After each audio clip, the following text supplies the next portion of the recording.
Feuchamaich ye Olde Scot the Celtic podcast. Kimraha Huladunya, how is everyone?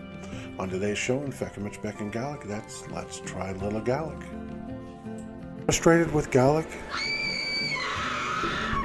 in Celtic history, the Gallowglas, mercenaries, in everyday Celtic ways, the poor boy and the piskie.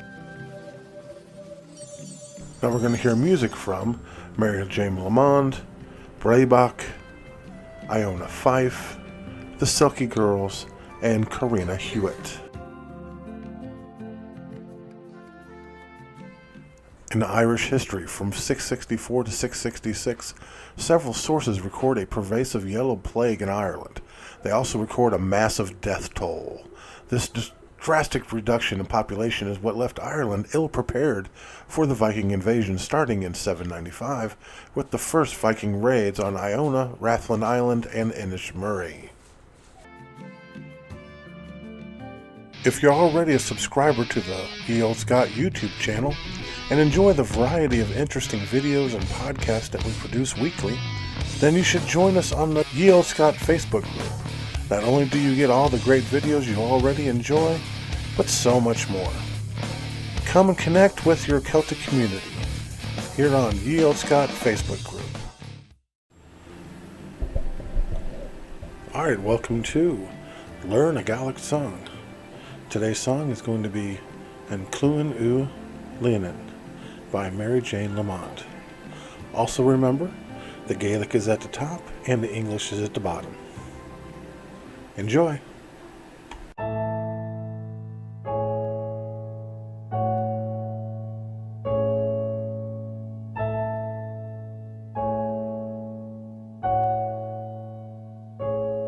Mohin an anir si ven a chofan gan dwg mi gyffawich na fanich gebrach stw mohiad lanan gan anir dachach smin ishe fo fraf gad yundrin an gwynw lanan an gwynw ichyd an gwynw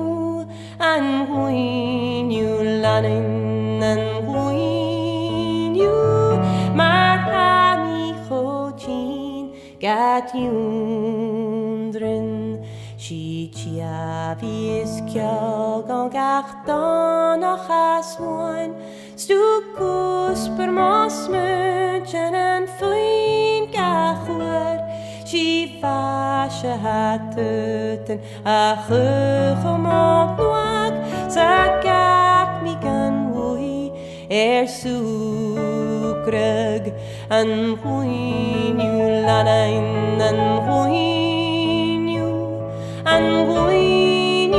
itchud an lanan an gwynw mar hami chodin gad yundrin Struag nach romische fo hile gachiaw Kawer im lanan an glaunan an jar Chanianing a jach swantjach britut af jar Ars mishe da fog nan shuker an gwynw lanan an gwynw itchyd an gwynw lanan an gwynw mar hami chodin gad Sjauwer a jawich a hin an sper Na kuchel a kus am as dues na ril Mar sin has dir immersed mo chri as do je Var guf o je tusa An gwynw lanain an gwynw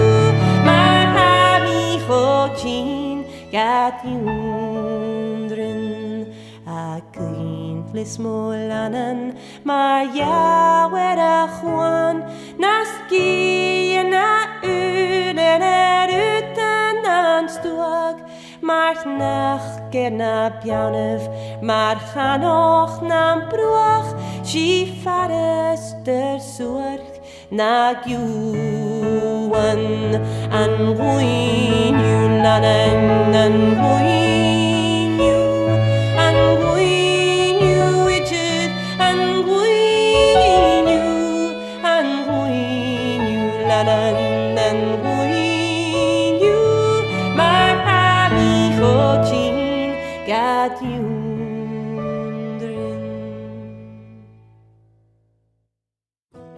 Scottish Gaelic is native to the Gaels of Scotland. Scottish Gaelic developed out of the Old Irish, and learning this beautiful language can be a direct link to your Gaelic ancestors. Follow along in Feuchamaich Beagan Gaidhlig, and like I said, let's try a little Gaelic. Frustrated with Gaelic?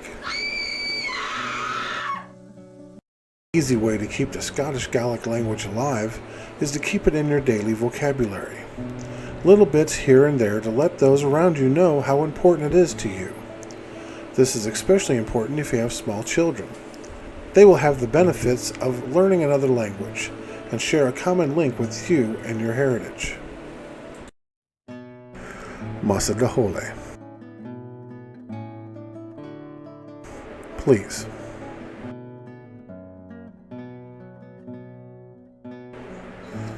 Morning Tang. Many thanks.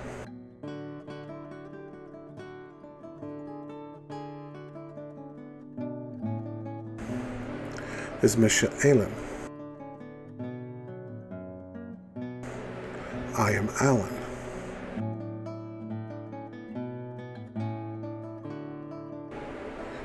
Jayan Tanama Horst. What is your name?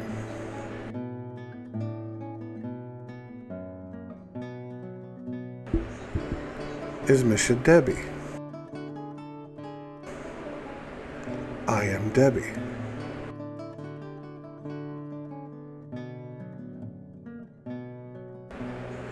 Hagol Akam Orsh. I love you.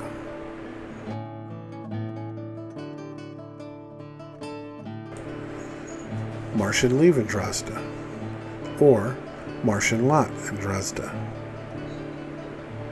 Goodbye for now.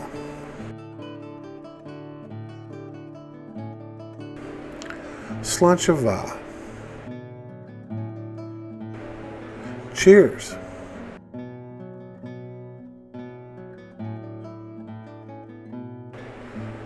Hamidulik. I am sorry.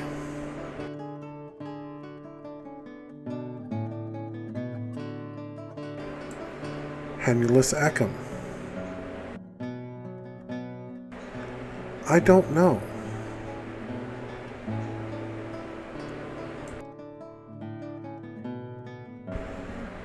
Kimra Hanasu. How do you say?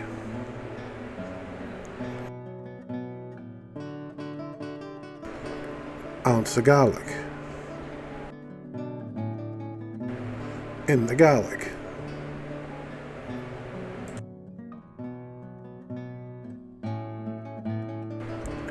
Hamia Brin, Glevek, Yagalach.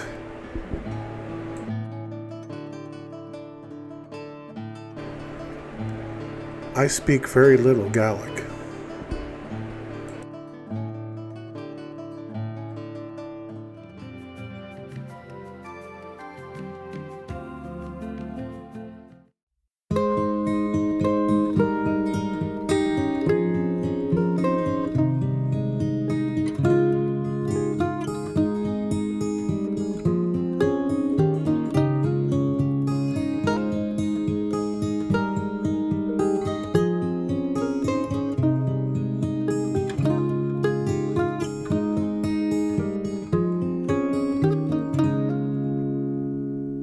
There were 9 and 9, no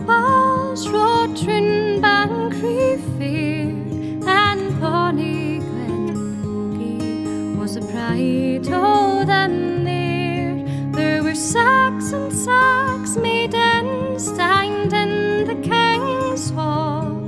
Bonnie Jeannie O'Felny was the flute o' them all. Doon cam Jeannie Meldrum, she cam tripping down stair, and she's chosen Glenlogie among all that to her there.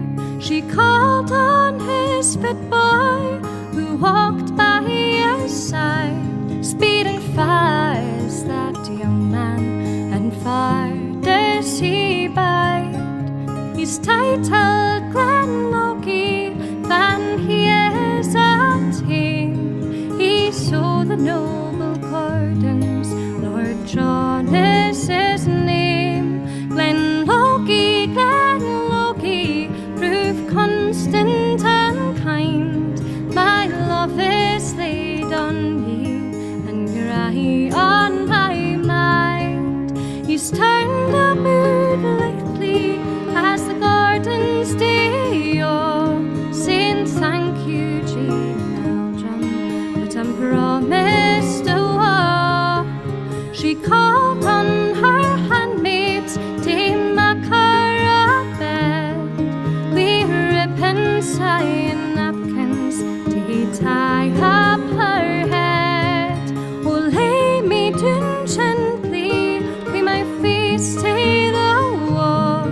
Tack the rings free my fingers, my jewels and new hops back her feather, and away man was he. I'll wed he to Dunfendrum, he's mair guide than he.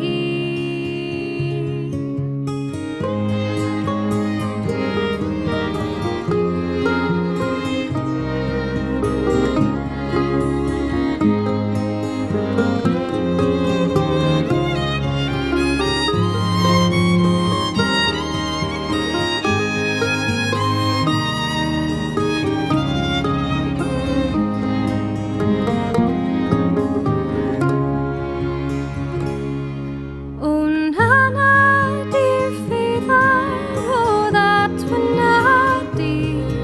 If I cannot get Glenlogie, then for him I will do. Her father's in Chaplain, a man o' great skill. He's wrote a broad letter, and I did it weel. Glenlogie, Glenlogie, oh, must it be so? She's lain her love on you, must she die in her woe? When Glenlogie got the letter, well, I laid the guarantee. But fan he read the letter, well, a tear bled his sea. Saddle the black horse, saddle the broom, Bonnie Jeannie O'Felny, I'll be dead ere I win. When he got to Bethelny, there was nothing near but a wee penny and wailing, vexation and care. Oh, pale and wan was she when Glenlogie came in, but treed and rose grew she, and she canted towards him. Turned round Jeannie Meldrum, time to her right side. I'll be the bridegroom if you'll be the bride. New Jeannie's got married, and her talker done told. Bonnie Jeannie O'Felny was 16-year-old. Bethelny, Bethelny, ye shine where ye stand, and the header bells around ye shine on Five E's land. Celtic history brings you the tales of the land, castles, warriors, heroes, legends, and customs that have created the rich, vibrant, and sometimes strange and wonderful history of the Celtic world.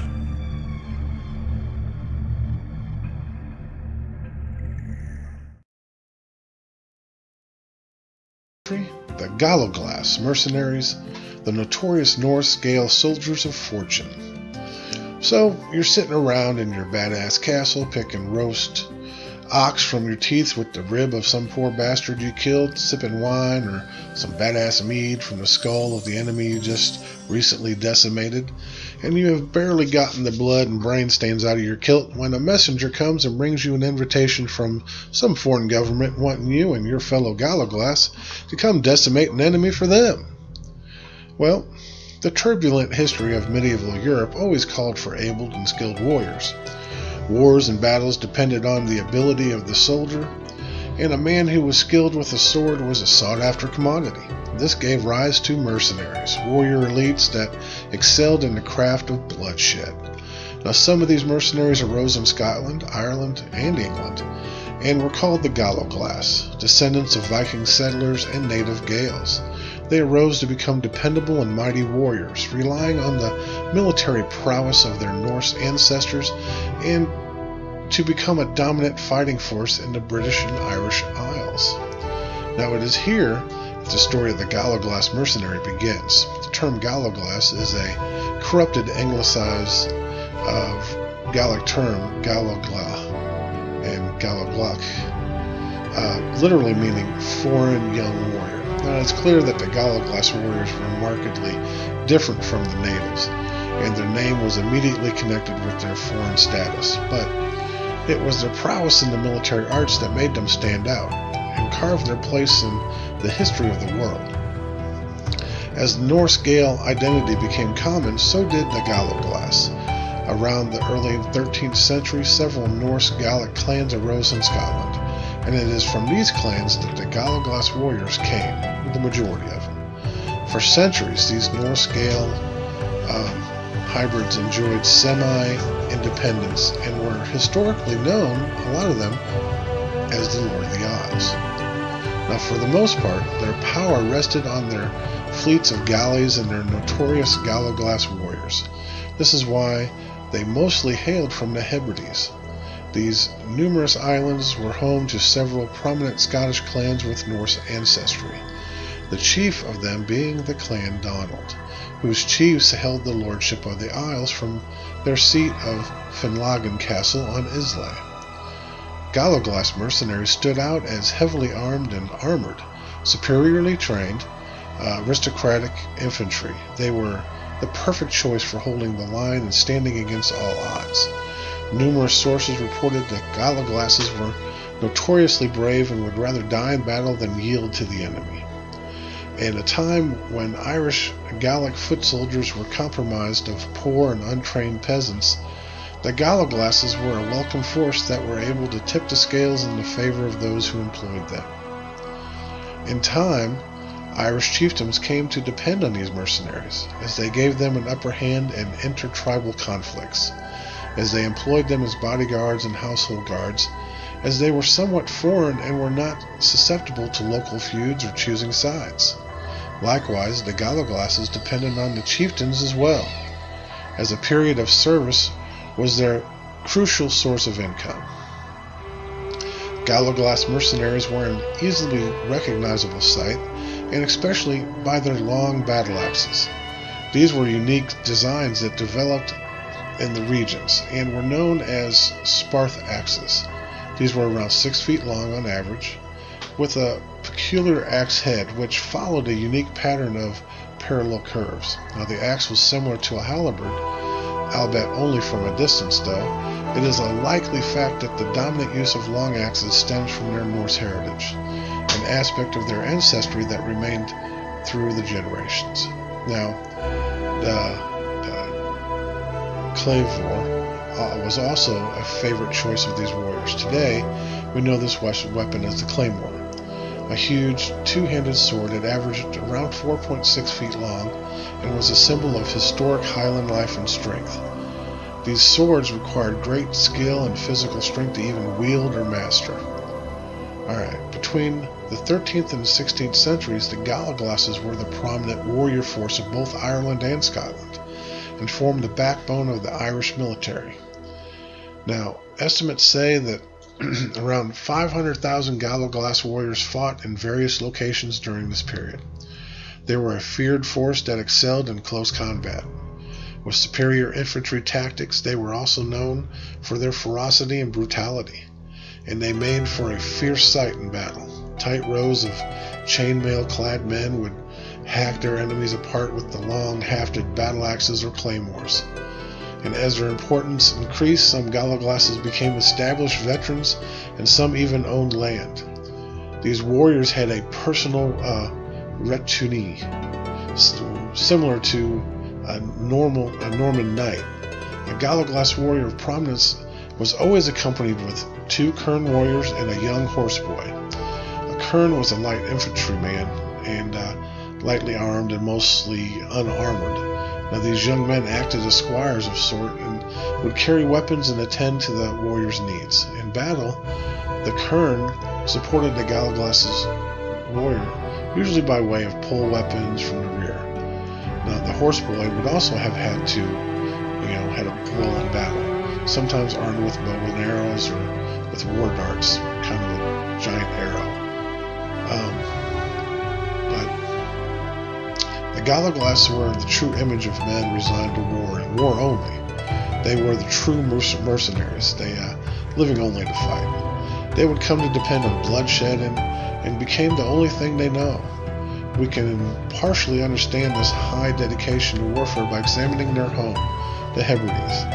In these rocky, windswept islands, life is a toll. The islands were difficult to farm, they lacked wood and resources, fishing is dominant, and life is hard. It was clear that these men, descendants of adventurous Norse warriors, could not settle for the hard lives of Hebridean peasants. Their Viking genes were restless, and thus they sought a life of war and adventure, traveling across the world in the employment of kings and chieftains, doing what they did best, killing and waging war. Now, true soldiers of fortune, these mercenaries never shied away from warfare. They would lend their axes to any man who paid sufficiently. Often enough, Gallowglases from the same clans would find themselves on opposite sides, and even then they fought on, in true mercenary fashion. One of the biggest uses of Gallowglas warriors was at the notorious Battle of Knockdoe in 1504, known as one of the bloodiest battles in Irish history. It pitted the forces of the Lord Deputy of Ireland, Gerald Fitzgerald, Lord of Kildare, and Ulick Fian Burke, Lord of Clanrickarde. Both sides employed several battalions of Gallowglas mercenaries, many of which fell on the field of battle. An allegiance of the Gallowglas sept to a certain lord was passed down from generation to generation and often lasted for decades. Now this meant that cousins were often pitted against each other, fighting for different lords. That also led to the emergence of long-lasting clan feuds. The most prominent Gallowglas septs and families were the McSweeneys, McCaves, McLeods, McDonald, and McDonalds. Alright.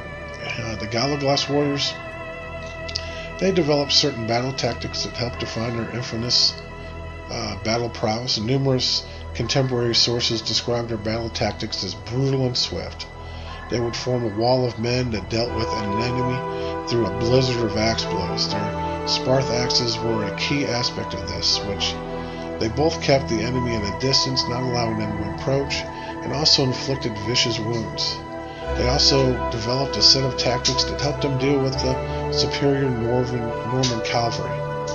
And the Gallowglas mercenaries are some of the defining figures of the turbulent Gaelic past. They were a direct result of the mix of two warrior cultures, the Norse and the Celtic. The hard lives in Ireland and Scotland were the perfect climate for the warrior culture to develop, and alas, with the numerous conflicts that ravaged these lands throughout their histories, there was never a lack of work for these soldiers of fortune, and so they became the very fiber of Gaelic identity.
Everyday Celtic Ways brings you the mythology, traditions, and customs that have created a unique and personal culture that still affects those that are Celtic and those that just love the Celtic world.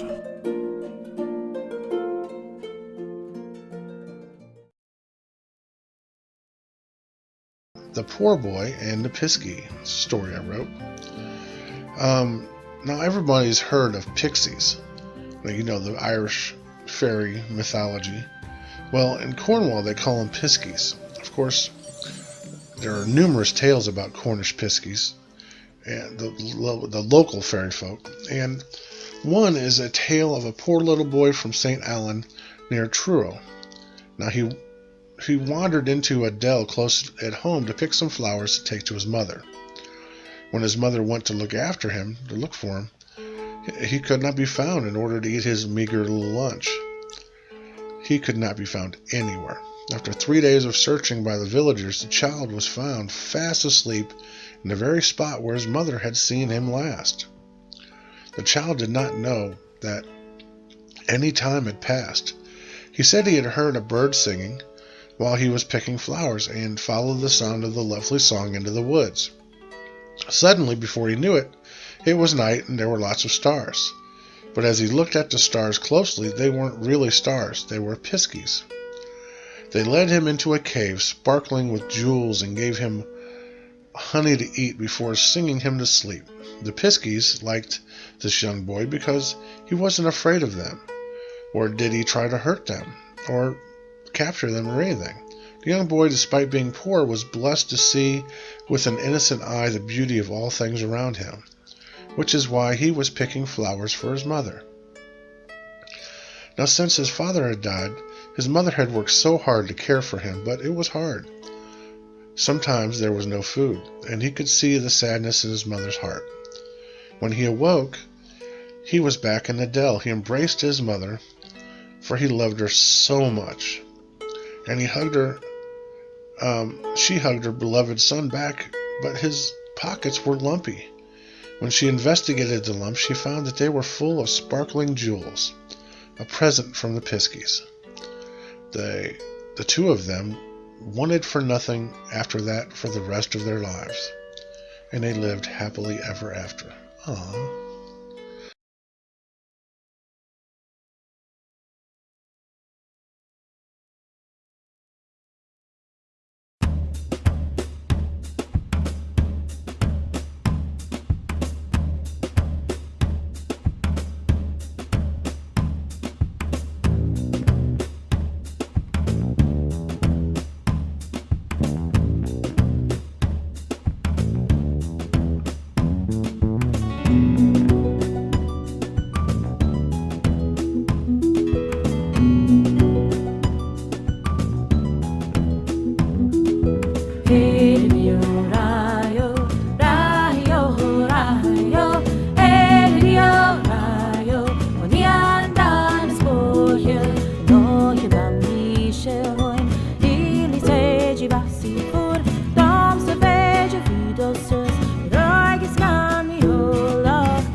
posa, Erio, Rayo, Rayo, Rayo, Erio, Rayo, Niandas Boya, Hejmashku and Taller, Sechene, not at 20 shares and peace and not, Ixing da posta, Erio, Rayo, Rayo, Rayo, Erio, Rayo, Niandas Boya, Erio, Rayo, Rayo, Rayo, Erio, Rayo, Niandas Boya.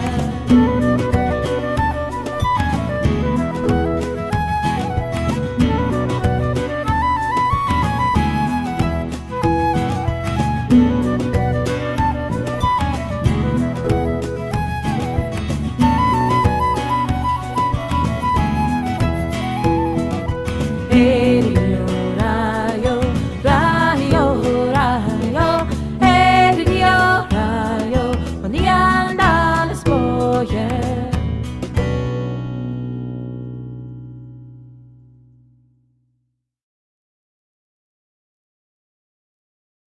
Top 11 Heritage. Now remember to check out my YouTube channel. It's got Celtic music, podcasts, Gaelic language, Gaelic song, Celtic history videos, plus lots more.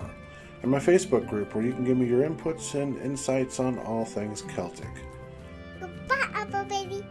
Masha Weave. Goodbye, everybody. But I'm going to let you go with a song.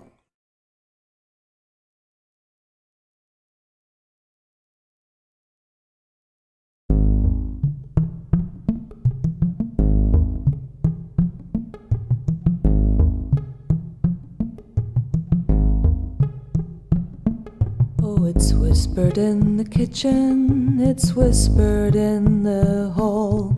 The broom blooms bonny, the broom blooms fair, that the king's daughter gaes we a bairnie by her brother, and they darna gae doon to the broom bonny mere.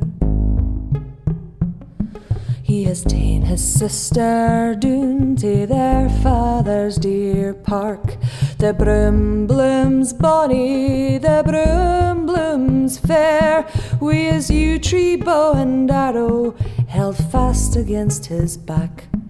And they darna gae doon to the broom ony mere.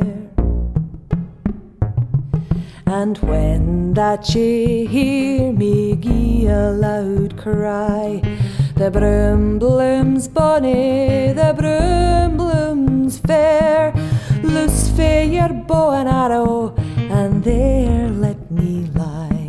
And they darna gae doon to the broom ony mere.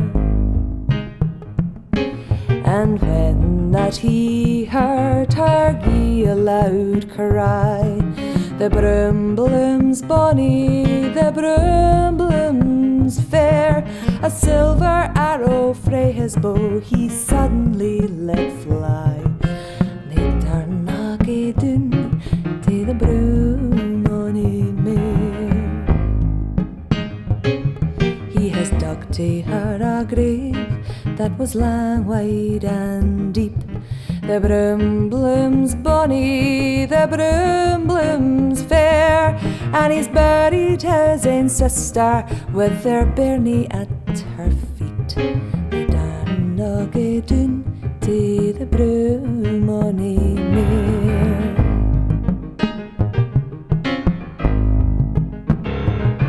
And when at last he came to his father's hall, the broom blooms bonny, the broom blooms fair, there was music and minstrels and dancing and all. And they darna gae doon to the broom ony mere. Willie, my son Willie, what gies ye sick pain? The broom blooms bonny, the broom blooms fair, I hae lost that sheath and knife I may never find again. And they darna gae doon to to the broom on mere. My faith are me ships that sail upon the sea. The broom blooms bonny, the broom blooms fair. But sic a sheath and knife they can never bring to me, and they darna gae doon to the broom on